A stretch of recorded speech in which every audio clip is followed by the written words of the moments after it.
हरिः ओम् हरिः ओम् हरिः ओम्। कृष्णाय वासुदेवाय हरये परमात्मने प्रणतक्लेशनाशाय गोविन्दाय नमो नमः। हरिः ओम्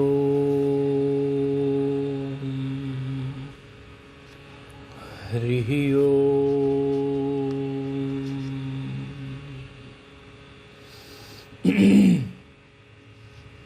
पूर्व में विचार हुआ था जो चतुर्थ अध्याय के 7वें श्लोक पे हुआ था। चतुर्थ अध्याय में भगवान अर्जुन को शुरुआती श्लोकों में ये बताना चाह रहे हैं कि ये जो ज्ञान है ये बड़ा सनातन है, बड़ा पुराना है, बड़ा पुरातन है, और इस ज्ञान को तू यही मत समझ कि ये मैं तुझे दे रहा हूँ। ये ज्ञान तो उससे पूर्व भी कई बार दिया जा चुका है। सूर्य आदि को, वैवस्वत को, ये सब ज्ञान दिया जा चुका है। अर्जुन ने शंका खड़ी कर दी कि आपका तो अभी जन्म हुआ है, तो ये ज्ञान पहले कैसे दे दिया आपने। भगवान ने कहा कि भाई तेरे बहुत जन्म हुए हैं और मेरे भी बहुत हुए हैं, कितनी बार मैं अवतार लेके आया हूँ। जो तू नहीं जानता मैं जानता हूँ, तू अल्पज्ञ है सर्वज्ञ जानते हैं, ऐसा अर्थ टीकाओं ने किया। तो तुझे शंका नहीं करनी चाहिए। अब कई जन्म हुए हैं, उस अवतारवाद को लेकर, अवतार हुए हैं इस बात को लेकर फिर भगवान ने को श्लोक कह दिया, 7वां श्लोक चतुर्थ अध्याय का, कि यदा यदा हि धर्मस्य ग्लानिर्भवति भारत अभ्युत्थान धर्मस्य तदात्मानं सृजाम्यहम्। यहाँ तक विचार हुआ था। यदा यदा अध्यार कर लेंगे, तदा तदा, एक तदा को दो तदा मान लेंगे, तदात्मानम में जो ये बताया था। धर्म की हानि होती है, अधर्म की वृद्धि होती है। जब जब ऐसी स्थिति खड़ी होती है तो मैं अवतरित हो जाता हूँ।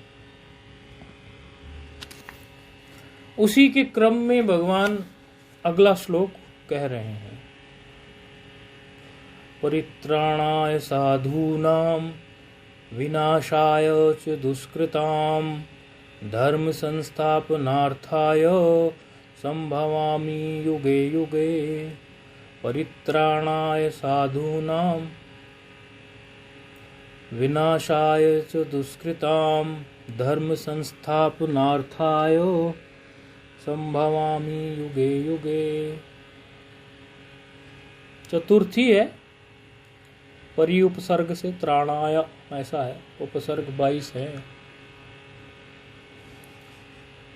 साधु नाम षष्ठी है, साधु षष्ठी में साधु नाम बना लिया, नामी सूत्र लगाया। व्याकरण में एक नामी सूत्र होता है, वो दीर्घ कर देता है। साधु हो तो उसको साधु ऐसा कर देगा, दीर्घ कर देगा।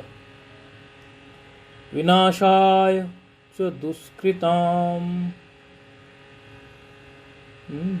चतुर्थी है, जैसे रामाय होती है ऐसे। धर्म संस्थापनार्थाय इस प्रकार है। अन्वय करेंगे देखेंगे यदि, तो साधुना परित्राणाय दुष्कृताम विनाशाय धर्म संस्थापनार्थाय च युगे युगे संभवानि, ऐसे इसका दंडान्वय कर सकते हैं। सामान्य अर्थ इसका क्या कहना चाह रहे हैं? कह रहे हैं कि मेरे अवतार का जो प्रयोजन है वो ये है कि प्रयोजन तो बहुत है, एक श्लोक में तो प्रयोजन को नहीं समेटा जा सकता, लेकिन फिर भी जो प्रयोजन यहाँ कहा जा रहा है उसके हिसाब से तो फिर उस पर टीका टिप्पणियां होंगी। अनेकों टीकाएं गीता पर प्रसिद्ध हैं, क्योंकि इतना काम हो चुका है भगवत गीता पे कि टीकाओं की कोई कमी नहीं है। इसलिए यहां कह रहे हैं भगवान कि साधुओं की रक्षा के लिए, जो सज्जन पुरुष हैं, साधुओं की रक्षा सुरक्षा के लिए, और जो दुष्टजन हैं, दुष्कृत करते हैं जो, उनके कल्याण के लिए। विनाश क्या है? कल्याण ही है।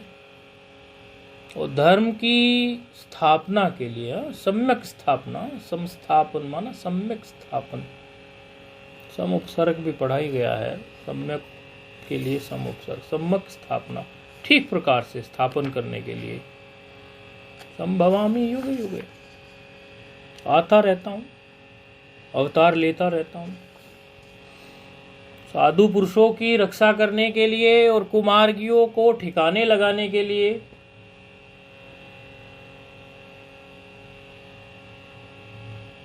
युग युग में जब जब जरूरत होती है आ जाता हूं। ये सामान्य अर्थ प्रचलित है। अब इसमें थोड़ा विचार करेंगे, क्योंकि ये तो सम्यक विचार मंथन है ना। ठीक प्रकार से शास्त्र की प्रत्येक पंक्ति पर विचार किया जाए, यही तो उद्देश्य है हमारा। और इसमें कई विचार खड़े हो जाते हैं। क्या विचार खड़े हो जाते हैं? एक तो कहते हैं कि ये धर्म की जो स्थापना है, ये किस धर्म की बात है? तो इससे पूर्व के श्लोक में भी जो धर्म शब्द आया, अधर्म और धर्म यानी धर्म शब्द जो आया, वहां भी ये बात कह दी गई। लेकिन यदि किसी ने नहीं सुनी हो तो फिर ध्यान दे कि टीकाएं अलग अलग अर्थ कर सकती हैं। जिसके जैसे संस्कार होंगे वो महात्मा वैसा ही अर्थ कर सकता है। लेकिन उसमें हमें संगति लगानी पड़ेगी कि किनकी टीका अनुरूप, ठीक तरह से अनुरूप, मतलब बिल्कुल आसपास ही पहुंच रही है भगवान के वचनों के। ये देखना यहां पर जरूरी हो जाता है।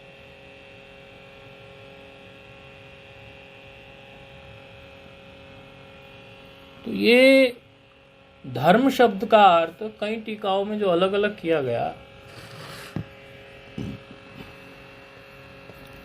उसका सही निर्धारण शांकर भाष्य में भी हुआ। ये धर्म का मतलब जो है, ये वर्णाश्रम धर्म की बात है, उसी की संस्थापना है। इस श्लोक के शांकर भाष्य में देखें तो कोई खास इसमें जिक्र नहीं आएगा। परित्राणाय को परिरक्षणाय बता दिया। शांकर भाष्य पढ़ेंगे जब इस श्लोक का। साधुनाम का अर्थ कर दिया सन्मार्ग स्थानाम, विनाशाय च दुष्कृताम, बोले पापकारिणाम, किंच धर्म संस्थापनार्थाय धर्मस्य सम्यक स्थापनम। अब सम्यक स्थापनम पे विचार करना पड़ेगा। तदर्थम संभवामि युगे युगे, मतलब प्रति युगम। तो इससे पूर्व के श्लोक में ये बात कह दी गई कि धर्म का मतलब यहाँ वर्ण आश्रम जो हमारी व्यवस्था समय समय पर कई बार जो भ्रष्ट सी होती नजर आती है, उसी का ध्यान है। क्योंकि यदि ब्राह्मण ब्राह्मण का कर्म नहीं करेगा, क्षत्रिय क्षत्रिय का कर्म नहीं करेगा, अगर शर्मा बूट हाउस खोल लेगा तो वो बात कोई जमेगी नहीं। ब्राह्मण के लिए आज के आधुनिक युग में भी बहुत से ऐसे साधन हैं जिनको करके ब्राह्मण अपने ब्राह्मणत्व की रक्षा कर सकता है। शर्मा बूट हाउस से अच्छे ऑप्शंस हैं जो शास्त्र के अनुरूप हैं। क्षत्रिय धर्म करेगा तो सेना इत्यादि में जा सकता है, अच्छी पोस्ट है सेना में, एक कांस्टेबल से लेकर और एक पुलिस में जा सकता है, फोर्स में जा सकता है। और वैश्य के लिए खेती भी है, व्यापार किसी भी प्रकार का करे। तो इस प्रकार से गुरुजनों से ये व्यवस्था ली जा सकती है कि हम सम्यक प्रकार से वर्णाश्रम धर्म की व्यवस्था के अनुसार कैसे चलें। वही धर्म संस्थापना की यहाँ बात है और वही धर्म की हानि की बात पूर्व के श्लोक में हुई है। शांकर भाष्य का प्रमाण हमने इससे पूर्व के श्लोक में दे दिया था। अन्य भी टीकाओं में यदि कोई कहे कि ये बात तो समझो कहीं आपने हमारे शंकराचार्य जी ने ही उनको, क्योंकि कई लोग अपने कुतार्किक भी होते हैं, वो कहेंगे कि शंकराचार्य जी ये बार बार वर्णाश्रम धर्म की बात करते हैं और तो कोई नहीं करता।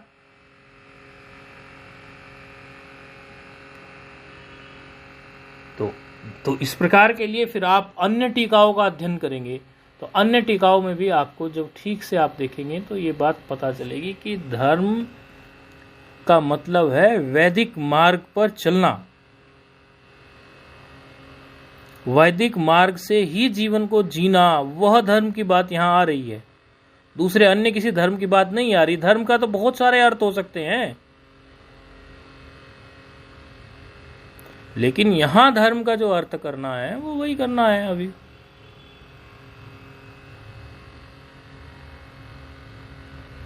ये बात बिल्कुल स्पष्ट हो ही जानी चाहिए। अब कई टीकाएं हम देखते रहते हैं, उन टीकाओं में कई टीकाओं से विचार करते हैं कि कहीं ये भगवान भाष्यकार शंकराचार्य जी ने तो ऐसा नहीं कह दिया, वल्लभाचार्य जी क्या कहते हैं, नीलकंठी टीका में क्या लिखा हुआ है, धनपति जी क्या कहते हैं, आनंदगिरी टीकाकार क्या कहते हैं, उसी आधार पर बोल रहे हैं। ऐसा नहीं कि कोई मनमाने ढंग से बोल रहे हैं, स्पष्ट ही आ गया है कि वैदिक मार्ग पर, वैदिक मार्ग से जीवन को जीना। देखो रामानुजाचार्य जी की जो टीका है उसमें स्पष्ट आया है, मेरे सामने है फिलहाल भी। उन्होंने अच्छी तरह कहा है, उनकी टीका में स्पष्ट कही गई है ये बात।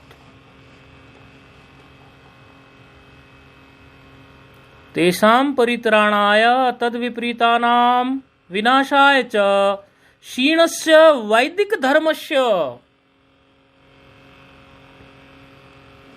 वैदिक धर्म की जो हानि, वो वैदिक धर्म की बात है, अर्थात वैदिक धर्म तो वर्णाश्रम व्यवस्था, क्योंकि वर्णाश्रम व्यवस्था के बिना तो वैदिक धर्म चल ही नहीं चलता सकता। यदि वर्णाश्रम की व्यवस्था के बिना आप वैदिक धर्म को चलाने की कोशिश करेंगे, कहीं कहीं कोई ये कहने की कोशिश करेगा कि ये तो हमारा क्या कहते हैं इसको, हम तो मंत्र, इसके वेद के ब्राह्मण भाग को तो मानते हैं, वेद के हम मंत्र भाग को तो मानते हैं, लेकिन वेद के ब्राह्मण भाग को हम बिल्कुल नहीं मानेंगे। जब इस प्रकार की कोई बात करता है कि वेद के ब्राह्मण भाग को तो हम मानेंगे नहीं और वेद के केवल हम एक भाग को, अर्थात उसके मंत्र भाग को मानेंगे, तो ये बात कोई जमती नहीं है। क्योंकि वेद का मतलब ही है मंत्र ब्राह्मणात्मको वेदः, मंत्र और ब्राह्मण भाग दोनों को मिलाकर ही वेद की संगति लगेगी। ब्राह्मण भाग माना जिसमें वेद की विधियां बताई गई, वेद के मंत्रों की, और मंत्र भाग वो मंत्र है ही, तो मंत्रों को उपयोग करने के लिए कोई समझो व्यवस्था देने के लिए भी तो कुछ चाहिए ना, गाइडेंस, तो वो तो ब्राह्मण भाग ही बताएगा, उसको माने बिना आप कैसे आगे बढ़ोगे। तो ये तो एक कुतार्किकों की बात होती है कि हम इस भाग को मानेंगे, इसको नहीं मानेंगे। अर्थात जब हम दोनों भागों को मानेंगे, ब्राह्मण भाग को भी और मंत्र भाग को भी, तो फिर स्पष्ट समझ में आ जाएगा कि वर्णाश्रम व्यवस्था की बात है, और वर्णाश्रम व्यवस्था भी जन्म से ही है, जन्मना ही है।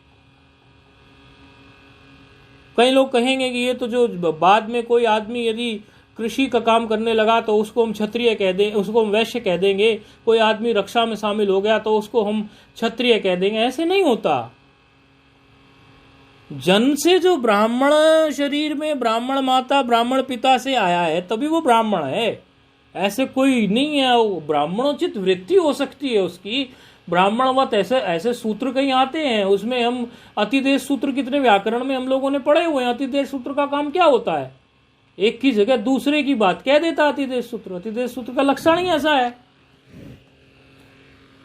अतिदेश सूत्र का लक्षण यही है ना कि वह जो है वत वत करके जो है ब्राह्मणवत क्षत्रियवत ऐसे करके उसके जैसी बात करेगा, एक तात्कालिक व्यवस्था दे सकता है। लेकिन क्या वो उसी के जैसे बन जाएगा? सिंह, ये मानव जो है ये सिंह के जैसा है, ये मनुष्य जो है ये शेर के जैसा है, तो ऐसा हम उसकी तुलना कर सकते हैं कि चलो ये इतना करेजियस है, इतना एक इसके अंदर इतनी बहादुरी है, लेकिन क्या वो सिंह बन जाएगा? नहीं बन सकता। जन्म से जो सिंह है वो सिंह ही रहेगा, जन्म से जो मानव है वो मानव ही रहेगा। इसलिए वर्णाश्रम धर्म व्यवस्था में भी आज कई संप्रदाय इस बात का लोप कर दिए हैं, और बड़े बड़े संप्रदाय हो गए हैं। वो संप्रदाय आज यही बात करते हैं कि नहीं, हम तो सभी को तो गायत्री मंत्र देंगे, चाहे वो गायत्री मंत्र में हम कुछ नहीं, और गायत्री के जपने का कोई समय नहीं, किसी भी समय कोई जपो। हमें एक बार मिल गए बहुत बड़े संप्रदाय के, किसी का नाम लेना ठीक नहीं, कह रहे हमारे गुरुजी तो ऐसे कहते हैं, हमारा तो पूरा संप्रदाय ऐसे चल रहा है। मैंने कहा भाई ऐसा कहाँ लिखा है? और हम किसी का भी उपनयन संस्कार जो है हम किसी का भी कैसे भी करेंगे, माताओं को भी उपनयन संस्कार कर देंगे, ये एक अलग विषय हो जाता है वस्तुतः। लेकिन वर्णाश्रम धर्म की जो व्यवस्था ठीक प्रकार से वेद के द्वारा कही गई है, और उसका निर्णय जो हमारी स्मृति निकालती हैं, फिर उसका यदि समझ में किसी को नहीं आता तो इतनी स्मृति हैं उनका अध्ययन करो, आपकी बातों में ही स्मृतियों का विरोध हो तो नहीं। एक तो गायत्री मंत्र बिना उपनयन संस्कार के दिया ही नहीं जा सकता। कैसे देंगे गायत्री मंत्र बिना उपनयन संस्कार के? दूसरा, उसमें भी गायत्री मंत्र जो है स्त्री शरीर के लिए विधान ही नहीं किया गया। अब तो खुले में कहीं भी कोई भी मंत्र दे दिया जाता है तो उसके फल भी तो नहीं मिल रहे हैं। माइकों में जो मंत्र उच्चारित किए जा रहे हैं और वो मंत्र जो है अपने मनमाने ढंग से जो है हजारों की लाखों की भीड़ में दे दिए जाते हैं, उनके फल कितने मिल रहे हैं? भावग्राही जनार्दना की दृष्टि से वो एक भगवान नाम की तरह आपकी भावना को पुष्ट करेगा और आपके अंदर एक शक्ति पैदा करेगा। प्रीति से आप उसका जप करोगे तो हमने वो मना नहीं की, लेकिन मंत्र की एक विधि भी तो होती है, एक सिद्धांत भी तो होता है, उसको भी तो पालन करना चाहिए। ये नहीं है कि हम अपने मनमाने ढंग से बस इस बात से अपने तर्क से सिद्ध कर दें ये बात कि अरे कैसे भी कोई जपेगा, उल्टा सीधा जपेगा और उसमें प्रमाण दे देंगे कोई, तुलसीदास जी ने ऐसा कह दिया, फलाने ने ऐसा कह दिया। ये नहीं होता। शास्त्र का एक निर्णय निकालना होता है, वैदिक तरीके से जो प्रमाणित है, किस प्रकार एक संकल्प होगा, उस संकल्प में कैसे मंत्र दिया जाएगा और वो मंत्र की क्या विधि होगी, फिर वो फल भी वैसा ही देगा। अब हजारों लाखों की भीड़ में मंत्र मिलते हैं, तो आज ब्राह्मण के लिए जो गायत्री का विधान था, हम तो ऐसा देखते हैं, कई संप्रदायों में ऐसा देखते हैं कि ब्राह्मण लोगों ने गायत्री मंत्र नहीं लिया हुआ। ब्राह्मण, जिस ब्राह्मण ने उपनयन संस्कार नहीं कराया और गायत्री मंत्र का जप नहीं किया, वो तो ब्राह्मण कहलाने के लायक नहीं। जिस ब्राह्मण ने गायत्री मंत्र का जप किया ही नहीं, ईष्ट का मंत्र भी हो, शिव को मानता है तो शिव मंत्र भी जपे, राम को मानता है राम मंत्र जपे, विष्णु जी को मानता है। वस्तुतः तो हमारे यहाँ पंचायतन देव की व्यवस्था है, लेकिन फिर भी राम जी में उसका हृदय जाता है, कृष्ण में उनका हृदय जाता है, वो एक अलग चीज है, मना नहीं है। लेकिन गायत्री तो मस्ट है। ब्राह्मण के पास यदि गायत्री नहीं है तो बात जमती नहीं है। तो धर्म की बात यहां वर्णाश्रम की व्यवस्था की बात है। एक तो ये बात समझ लेनी चाहिए। दूसरी, कई लोग ये बोलते हैं कि भगवान ने स्वयं कहा कि साधुओं की रक्षा के लिए भगवान आते हैं और अधर्मियों को जो दुष्कृत करते हैं उनको रास्ते से हटाने के लिए आते हैं। तो अभी तो साधु लोग कई सारे परेशान हैं, उनका क्या है? तो उसमें हमें विचार करना पड़ेगा। 2-3 विचार है उसमें, सबका अपना अपना विचार हो सकता है।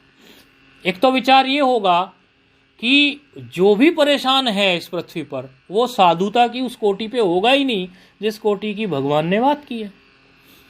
भगवान जिस प्रकार का साधु कह रहे हैं, वैदिक मार्ग से चलने वाला, शास्त्र विहित कार्य करने वाला, इस तरह का, शायद वो साधु होगा ही नहीं उस दृष्टिकोण। तभी भगवान शायद उसकी रक्षा करने के लिए अवतार ले नहीं रहे। अन्यथा हमारे यहाँ तो गजेंद्र मोक्ष का भी आप देखते हो तो एक हाथी की रक्षा करने के लिए भी जब वो प्रकट हैं, तो मनुष्य को तो हाथी से अच्छी योनि में रखा जाता है, उनके लिए प्रकट नहीं हो सकते। इसका मतलब या तो वो साधु की ठीक ठीक कोटि में नहीं है, या फिर इसका दूसरा भी अर्थ हो सकता है, एक ही अर्थ नहीं लगाना चाहिए।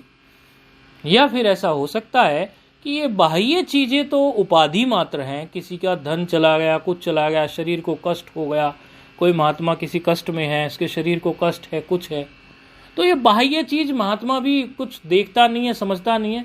उसके चित्त के भावों की, उसके चित्त की वृत्तियों की, अथवा उसके मनोभाव की, अथवा उसकी साधना की रक्षा करते हैं। इस प्रकार भी साधु की रक्षा क्या है? यदि साधु की साधुता की रक्षा हो जाए, वही तो साधु की रक्षा है। यदि साधु की साधुता की रक्षा हो जाए, वही तो रक्षा है।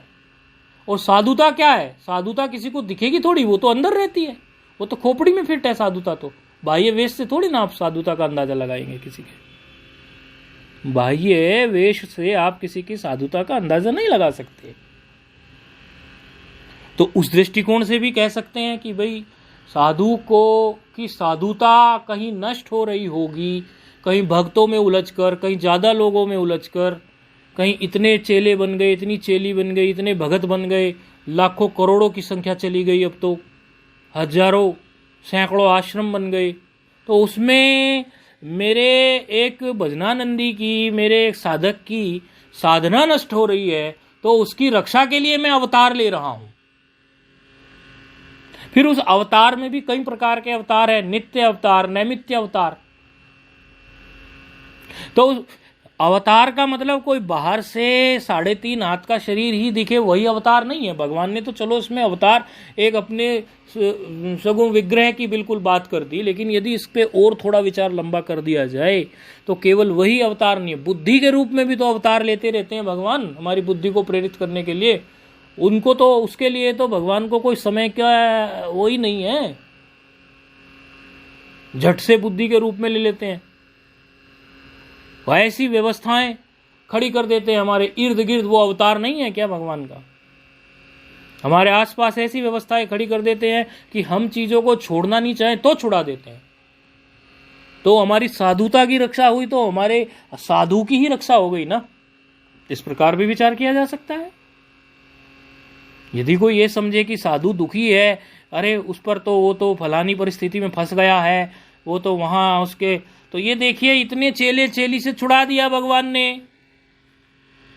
भगवान किसी न किसी रूप में अवतार लेके आ गए और उस अवतार लेके उन्होंने कुछ ना कुछ ऐसा कर दिया कि इतनी बाह्य, इतनी भीड़ भाड़ से काट दिया, आपको एक कमरे में फिट कर दिया, आप भजन करो, अब छोड़ दो ये चक्कर। और फिर भी यदि नहीं मानता है महात्मा तो फिर कोई झटका देंगे भगवान। वो तो सुहृद हैं, हितैषी हैं। वो ऐसे थोड़ी ना है कि एक बार ऐसी तुम नहीं मानोगे फिर से भी पटकेंगे। तो उस प्रकार भी इस पर विचार किया जा सकता है कि साधुओं की रक्षा के लिए भगवान ऐसे आते हैं।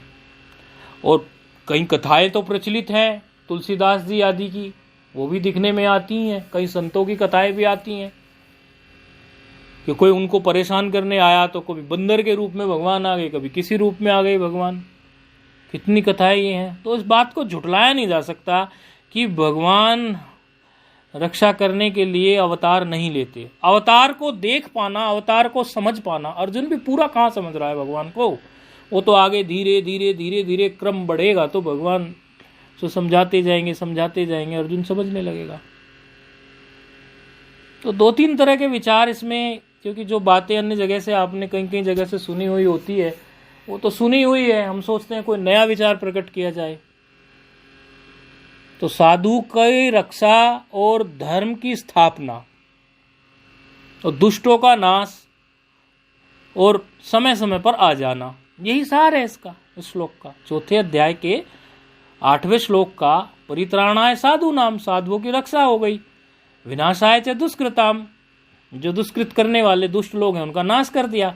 धर्म की सम्यक स्थापना कर दी। और संभवानी यानी प्रकट हो गए युग युग में, समय समय पर, जब जब जरूरत हुई। ये सार निकलता है इसका। विचार बहुत है इसमें, कई प्रकार से विचार किया जा सकता है। लेकिन जो विशेष बात थी वो बतानी थी कि धर्म का मतलब यहां वर्णाश्रम धर्म की व्यवस्था से ही लेना।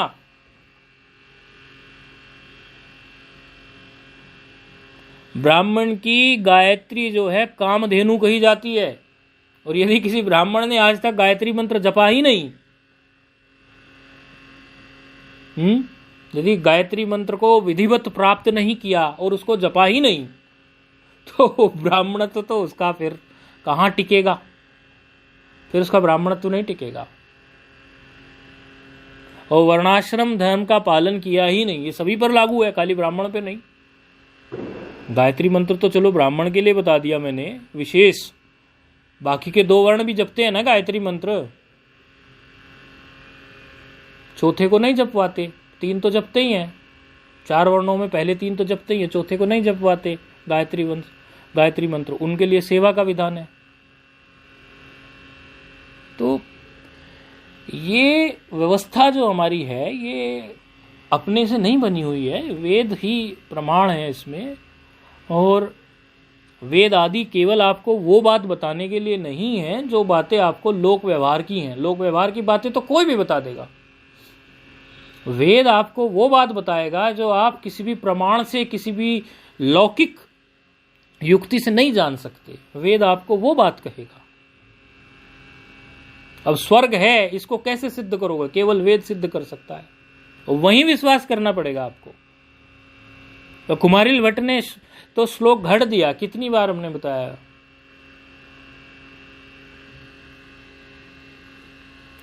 प्रत्यक्षेण अनुमित्या यस्तु पाय न बुध्यते एनम विदन्ति वेदेन तस्मात् वेदस्य वेदता। जो किसी भी प्रमाण से पता ना चले उसको वेद कहेगा, किसी भी उपाय से पता ना चले। ये अर्थ है इसका कुमारिल भट्ट जी के श्लोक का। प्रत्यक्षेण अनुमित्या यस्तु पाय न बुध्यते एनम विदन्ति वेदेन तस्मात् वेदस्य वेदता। तो वेद की बात जो है वो आप ऐसे हल्के में नहीं ले सकते कि किसी भी चीज को देखते हुए आपने ऐसी कह दिया कि ये तो ऐसे है। नहीं, उसमें वेद प्रमाण है क्या, उपनिषदें उसमें है क्या प्रमाण, स्मृति प्रमाण है क्या, श्रुति स्मृति इत्यादि से ही निर्णय होता है। तो साधुओं की रक्षा वास्तव में करने के लिए भगवान आते हैं। उनका समझने का तरीका हमें खोजना होगा कि किस तरीके से साधुओं की वो रक्षा करते हैं। और यहाँ इसका जो एक स्थूल अर्थ है वो ये है कि कंस इत्यादि जो है इनका अभी जो है वो ताड़न करने के लिए आए हैं। वल्लभाचार्य जी की टीका लिखती है, लालने ताड़ने ये राम सुखदास जी अपनी साधक संजीवनी में जो लिखते हैं ना, शायद उन्होंने वल्लभाचार्य जी की टीका का विचार आ गया होगा उस समय लिखते समय, तो उन्होंने उसी को हिंदी में लिख दिया साधक संजीवनी में। वल्लभाचार्य जी ने जो लिखा, लालने ताड़ने मतलब पालन करना और डांटना। कैसे? बोले मातृना कारुण्यम, माता डांटती भी है और लड्डू भी खिलाती है, जब जरूरत हो जैसी वैसा करती है। तो ऐसा ही भाव जो है, जो वल्लभाचार्य जी की टीका में है, ऐसा ही भाव राम सुखदास जी की साधक संजीवनी में भी उन्होंने इस श्लोक पे प्रकट किया कि ये यदि आप भगवान कोई कष्ट दे रहे हैं और उसको आप ये समझने लगो कि ये तो साधु की रक्षा नहीं हुई, तो वो तुम्हारी समझ से बाहर है, वो साधु की रक्षा ही है। लालने ताड़ने का मतलब और क्या है, कब क्या जरूरत है वो ईश्वर जानते हैं। और यहाँ यदि इसका स्थूल अर्थ करें तो कंस चानूड़ मर्दनम, कंस इत्यादि का नाश करने के लिए आए हैं, और जो साधु जन हैं उनको जो है एक सन्मार्ग पे लगाने आए हैं, और अर्जुन इत्यादि को निमित्त बना के भगवत गीता सुनाने आए हैं, और हम जैसों पे उस पर विचार करवाने आए हैं। ये भी तो एक बात है, इस तरफ भी आप विचार कर सकते हैं इसका, क्योंकि इसमें शंका उत्पन्न कर देते हैं ना कई लोग कि भगवान किसी से वैर क्यों करेंगे, भगवान किसी को दुष्ट क्यों समझेंगे। आपने तो कहा था कि गीता के 9वें अध्याय के 29वें श्लोक में कहते हैं कि समोहम सर्वभूतेषु न मद्वेष्या, मैं तो किसी से द्वेष करता ही नहीं, मेरा कोई वैर ही नहीं, मैं तो सब प्राणियों में बैठा हूं। तो फिर कहते हैं कि भाई माता का किसी से द्वेष थोड़ी ना है, आप जिसके विनाश के लिए कह रहे हो, यदि वो व्यक्ति इस जन्म में यात्रा अपनी कर ही नहीं सकता पूरी, तो उसकी यात्रा पूरी कराने के लिए उसे दूसरा जन्म भी तो देंगे। अरे रावण ने ये तमिल की ऋषि कंबन की जो रामचरितमानस है, ऋषि कंबन की ई रामायणम ऐसा नाम है, उसमें जो है उन्होंने महर्षि कंबन ने स्पष्ट तो कहा है, समझाया है कि आचार्य रावण ने राम जी को शिवलिंग जो रामेश्वरम में स्थापित है उसकी पूजा कराई, और माता सीता को सौभाग्यवती रहने का आशीर्वाद दिया। देखो रावण जो हैं वो राम जी को, जब राम जी ने स्थापना की किसकी, शिवलिंग की, तो स्थापना करने के बाद अब उन्होंने जो पुल बना दिया है, सेतु जो बन गया है, अब युद्ध लड़ना है, और उस समय के योग्य, सबसे योग्य जो आचार्य थे वो रावण थे। तो रावण से ही उन्होंने यज्ञ का, उन्होंने जो शिवलिंग की स्थापना की, जो भी पूजा विधि थी वो कराई, और रावण स्वयं पुष्पक विमान में बैठाकर माँ सीता को लेके आए हैं, और माँ सीता ने प्रणाम किया है, आचार्य रावण को मेरा प्रणाम है। ये महर्षि कंबन की जो रामचरितमानस है उसमें देखिए आप, तुलसीदास जी ने तो बाद में रची, उससे पहले महर्षि कंबन जी की लिखी हुई है, आप देख सकते हैं, उसमें वर्णन आता है।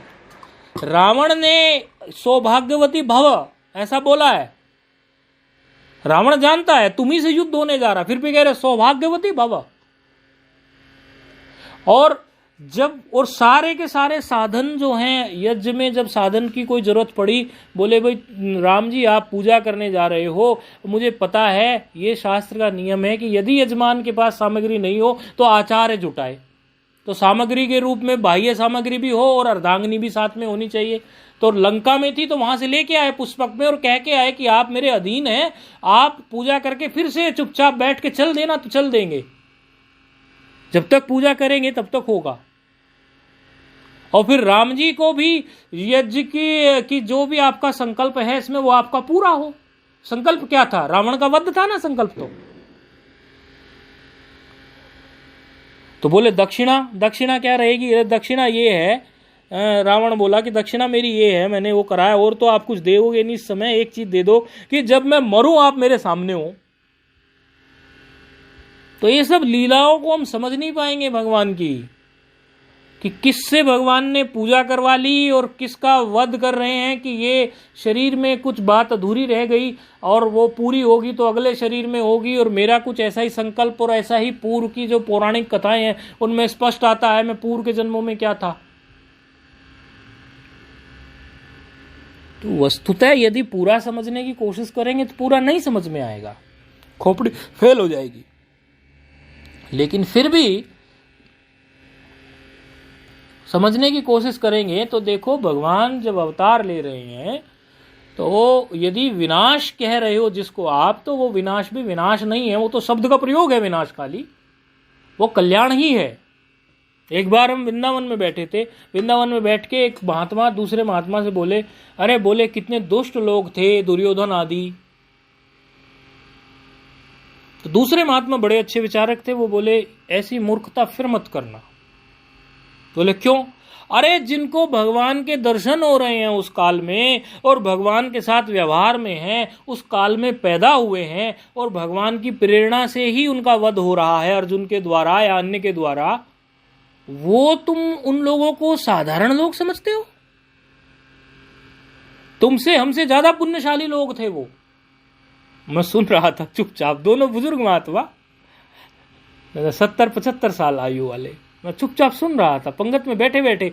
भोजन परोसने से पहले जो महात्माओं की जो पंगत लगती है उसमें पहले लगती है, आश्रमों में महात्माओं की पंगत पहले लगती है और अन्य लोगों की बाद में लगती है। तो महात्माओं की जो पंगत लगी थी वो भोजन उस दिन थोड़ा देर से बन रहा था, कुछ प्रोग्राम रहा होगा, तो थोड़ा जिक्र चल पड़ा तो ये बात आ गई। अब देखिए आप, इसलिए आप किसी को इस प्रकार भगवान अपनी दृष्टि से दुष्ट कह सकते, हम नहीं कह सकते। और दूसरी बात, यदि हम दुष्ट कहें भी तो दुष्टता का द्वेष हमारे मन में हम नहीं रख सकते। क्यों? क्योंकि जिसे हम विनाश कह रहे हैं, भगवान जो हैं वो विनाश नहीं उसका कल्याण कर रहे हैं। बहुत ऊंचे स्तर की बातें हैं, बहुत ऊंचे स्तर की। तो विचार तो बहुत है इस पे, लेकिन आज इतना ही विचार सुनाते हैं और इतना ही आप समझ लो कि धर्म से मतलब वर्णाश्रम की व्यवस्था है और साधुओं की रक्षा वास्तव में करते ही हैं। तो ऐसा नहीं समझना चाहिए कि साधुओं की रक्षा नहीं होती है, किस रूप में कैसे होती है वो हमारी खोपड़ी से परे होती है। तो आज का विचार इतना ही। ओम पूर्णमदः पूर्णमिदं पूर्णात् पूर्णमुदच्यते पूर्णस्य पूर्णमादाय पूर्णमेवावशिष्यते। ओम शांति शांति शांति।